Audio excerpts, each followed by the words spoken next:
Si tu regardes cette vidéo, il y a de grandes chances que tu aies déjà vu des dizaines, voire des centaines de contenus sur la séduction, les femmes, le couple, et pourtant, malgré tout ce temps, malgré tous ces efforts, quelque chose ne marche toujours pas. Quelque chose bloque. Alors aujourd'hui, j'aimerais poser une question simple, une question fondamentale, de tout ce qui a été dit, écrit, filmé, analysé sur les relations. Qu'est-ce que les hommes doivent réellement apprendre en premier ? Quel est le véritable point de départ ? La majorité des hommes, et c'est tout à fait naturel, commencent par la séduction. Ils veulent savoir quoi dire, comment agir, comment créer de l'attirance. Ils cherchent des phrases d'accroche, des techniques pour flirter, des stratégies pour obtenir un numéro de téléphone. Et c'est pour ça que des livres comme The Mystery Method ou The Game ont connu un succès phénoménal à leur époque. Ils sont devenus des bibles pour une génération d'hommes qui se sentaient perdus. Pourquoi ? Parce qu'ils promettent du contrôle. Ils offrent une feuille de route, un ensemble de règles qui, si on les suit, sont censées garantir le succès. L'idée est simple. Si tu suis ces étapes, tu obtiendras ce que tu veux. C'est rassurant, n'est-ce pas ? Mais plus tu avances sur ce chemin, plus tu appliques les techniques, plus tu te rends compte que quelque chose cloche. Tu peux apprendre toutes les routines du monde, mémoriser des dizaines de conversations préécrites. Si tu es vide intérieurement, si tu n'incarnes pas ce que tu dis, ça sonne faux. Ça se sent.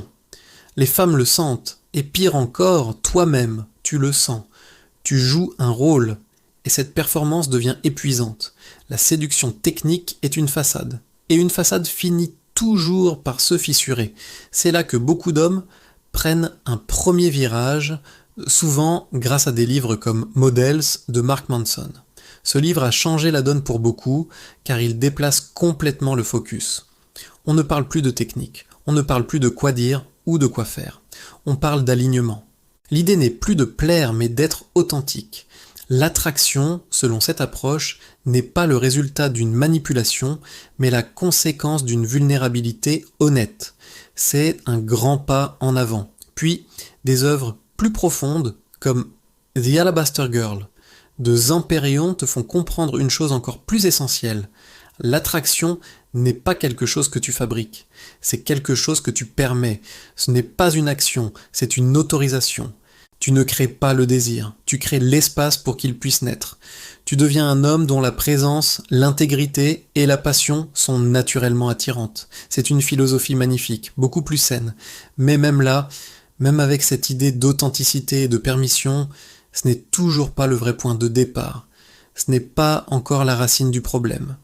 Quand on arrive à la sexualité, beaucoup d'hommes pensent enfin toucher au cœur du sujet. Ils se disent que s'ils maîtrisent cet aspect, tout le reste suivra. Ils se plongent dans des guides, cherchent à devenir de meilleurs amants. Pourtant, des livres comme Come As You Are, d'Emily Nagoski ou She Comes First, de Ian Kerner, posent une vérité assez dérangeante pour l'ego masculin. Le désir féminin, et le désir en général, ne se déclenche pas par la pression ou la performance. Il naît dans la sécurité. Il a besoin d'un contexte de confiance, de non-jugement, de bienveillance.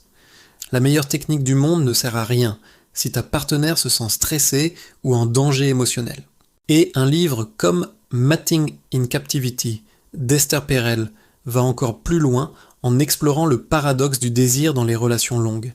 Elle montre que même dans l'amour, même dans un couple solide, le désir dépend de la maturité émotionnelle des deux partenaires. Il dépend de leur capacité à maintenir à la fois la sécurité et la nouveauté, l'intimité et la distance. Autrement dit, si tu n'es pas stable intérieurement, si tu es constamment anxieux, en demande ou contrôlant, rien ne tient. La sexualité devient un miroir brutal de tes propres insécurités. Et c'est souvent ici, en explorant la dynamique de couple, que les hommes tombent de haut. C'est le moment de la grande révélation. Et elle est souvent douloureuse. Avec un livre comme Attached ou Dis-moi qui tu aimes, je te dirai qui tu es. En français, on comprend que nos comportements amoureux ne sont pas vraiment des choix conscients. Ce sont des schémas d'attachement forgés dans notre enfance. Es-tu du genre anxieux, toujours à la recherche de réassurance, ou plutôt évitant, fuyant l'intimité dès qu'elle devient trop réelle ? Ou alors, as-tu la chance d'être sécure? Cette découverte est un choc, parce qu'on réalise qu'on rejoue sans cesse les mêmes scénarios. Puis, avec des ouvrages comme Hold Me Tight de Sue Johnson ou Wired for Love de Stan Tatkin, une réalité s'impose, une réalité que confirment toutes les thérapies de couple. Ce qui détruit les relations, ce n'est pas le manque d'amour. On peut s'aimer à la folie et se déchirer. Ce qui détruit les relations, c'est l'insécurité émotionnelle. C'est notre incapacité à gérer nos peurs, à communiquer nos besoins et à offrir à l'autre un havre de sécurité. C'est ici, après avoir exploré la séduction, la sexualité et l'attachement, que la question de la masculinité revient, mais d'une manière totalement différente. Pas la masculinité toxique, pas celle de la domination ou de la performance. Non, une masculinité mature. Des livres comme No More Mr. Nice Guy de Robert Glover ou The Way of the Superior Man de David Deida posent une base claire. Un homme doit avoir une direction, il doit avoir une mission, un but qui transcende sa simple relation de couple. Il ne peut pas faire de sa partenaire le centre de son univers, car cela crée une pression insoutenable et le rend faible et dépendant. Et puis avec des textes plus profonds, presque mythologiques, comme Iron John de Robert Bly ou Wild at Heart de John Eldredge, on parle enfin de maturité masculine. Et cette maturité se définit par des qualités simples mais fondamentales, la responsabilité, la présence, l'intégrité, la capacité à tenir parole, à être là quand ça compte, à incarner ses valeurs même quand c'est difficile.